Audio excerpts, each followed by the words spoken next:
the division of Africa, and imperial expansion.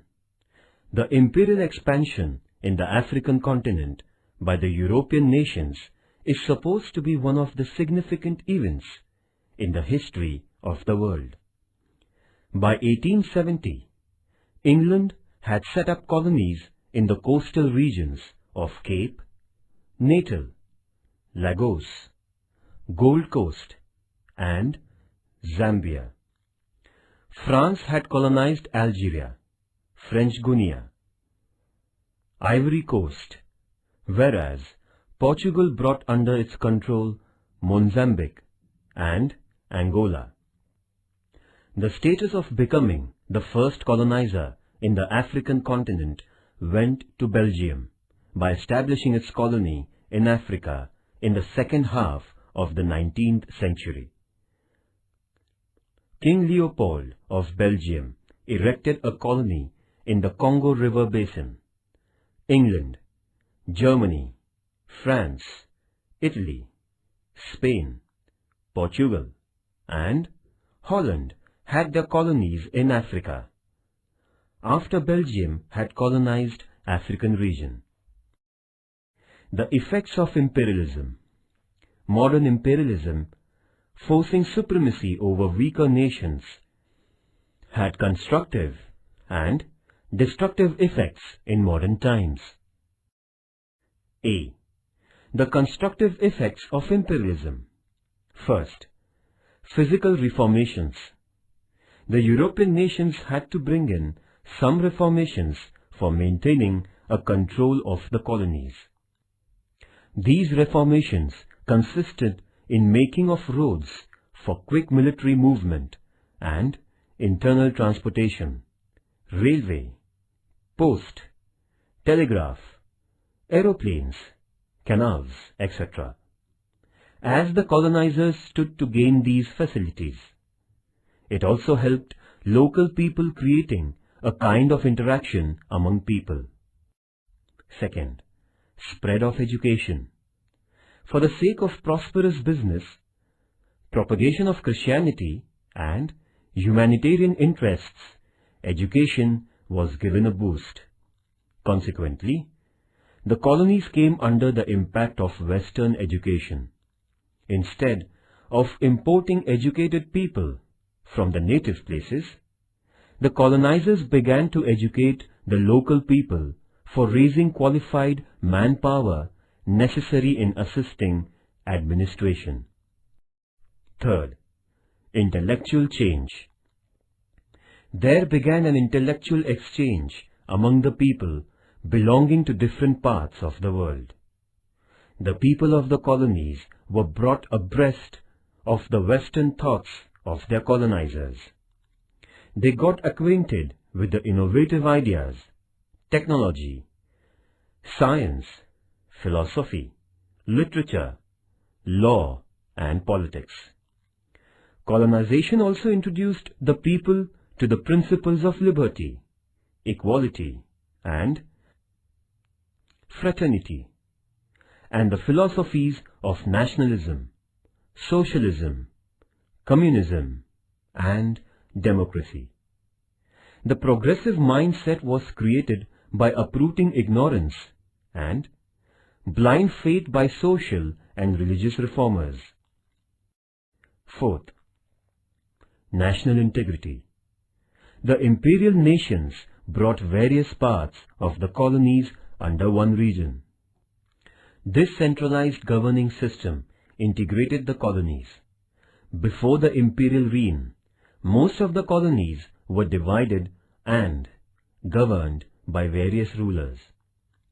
Lack of uniformity due to various types of rulers and rules gave rise to irregularities in governance, law, and legal system. Nevertheless, the imperial nations brought the scattered regions and reigns under one banner and established one governing system, uniform rules and regulations, and one legal system. Consequently, there came into being national integrity. Especially, the undeveloped colonies were benefited by imperialism. Fifth, suppression of underdeveloped nations. The imperial nations had the objective of developing themselves by ruling the colonies. They governed the people in the colonies thoughtlessly. Many nations in the world were put into the shackles of dependence.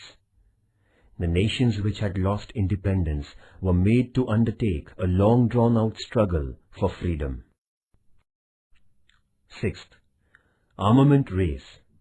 The intensity of tension in the international politics grew rapidly because of the cutthroat rivalry among the European nations for imperial expansion.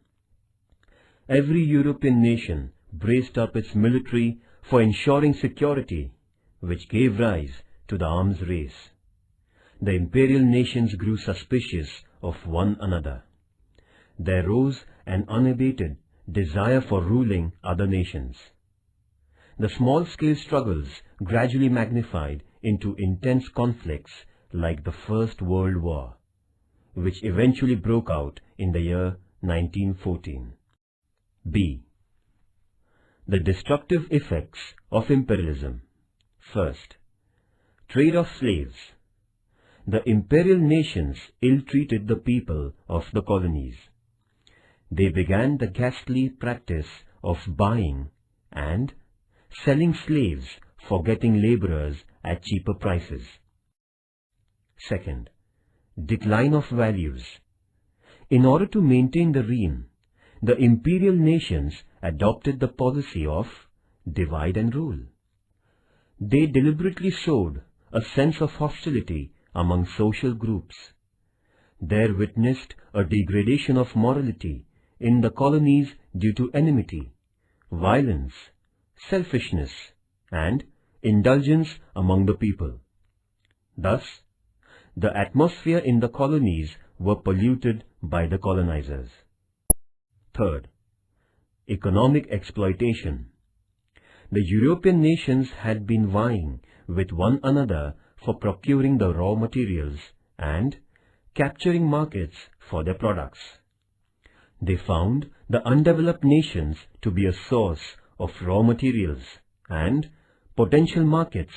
Thus, colonies were set up for economic exploitation. Fourth, destruction of village autonomy. As far as India was concerned, the land revenue system adopted by the British government had a totally adverse influence on the rural life. Farmers had to mortgage their land. Instead of money, they started to give land for paying the taxes to the white government. As a consequence, the farmers became bankrupt. The goods exported to England were taxed. The villages lost their self-reliance.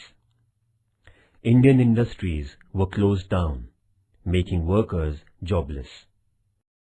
Fifth, rise of new leadership. The European nations created the domination over the nations of Asia and Africa. The royal regimes and the feuds of the colonies were put down and brought a monopolistic governance. The newly educated middle class started to oppose the Western imperialism. As a result, the progressive-minded members of the middle class led many struggles for freedom. C. Imperialism in Africa. The Portuguese sailor Bartholomew Dias had undertaken a mission of discovering India. However, he could reach Cape of Good Hope only and couldn't go to India. Nevertheless, his sailing brought the African continent to the notice of European nations. The trade of slaves carried on by Europeans brought the European nations in association with the coastal regions of Africa. Till the middle of the 19th century, the Westerners didn't have any idea of the interiors of the African continent.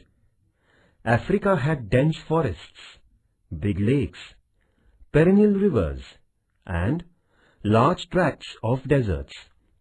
However, the composition of Africa was not known to the world at large.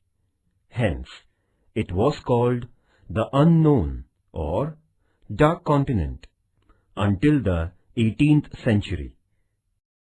In the second half of the 19th century, the courageous European travelers Mungo Park, Captain Speke, Sir Samuel Baker, David Livingstone, and Stanley discovered the regions belonging to the basins of the Nile, the Niger, the Congo, and the Zambezi rivers in Africa, and brought them to the notice of the world.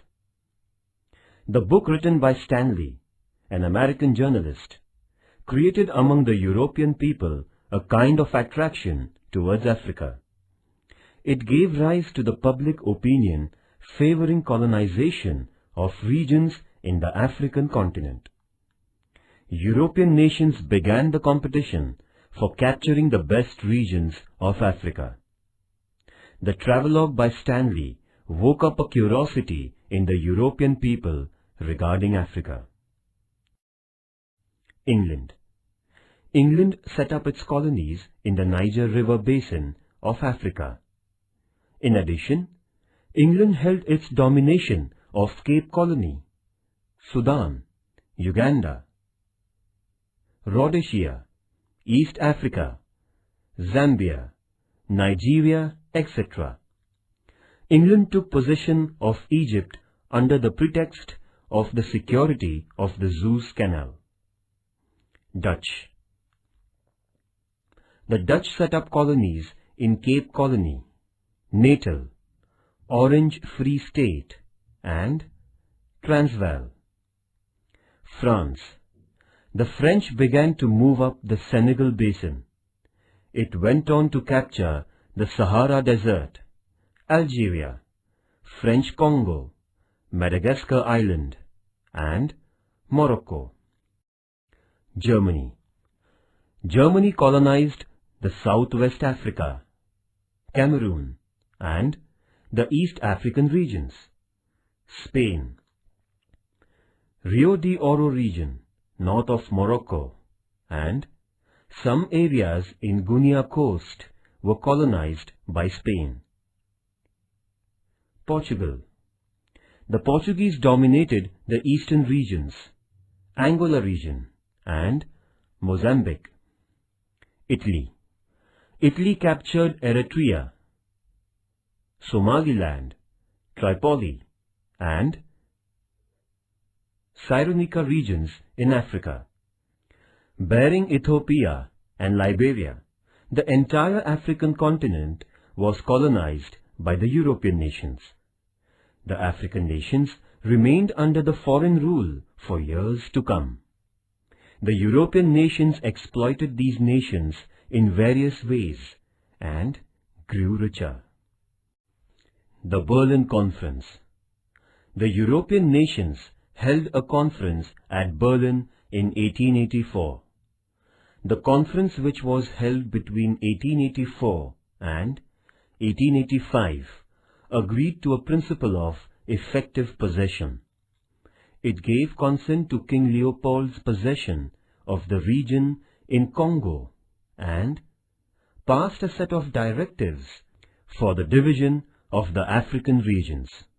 Later on, the European nations distributed the African regions among themselves by the year 1914. It was collectively agreed that the new possession of a region in Africa would be interactively decided.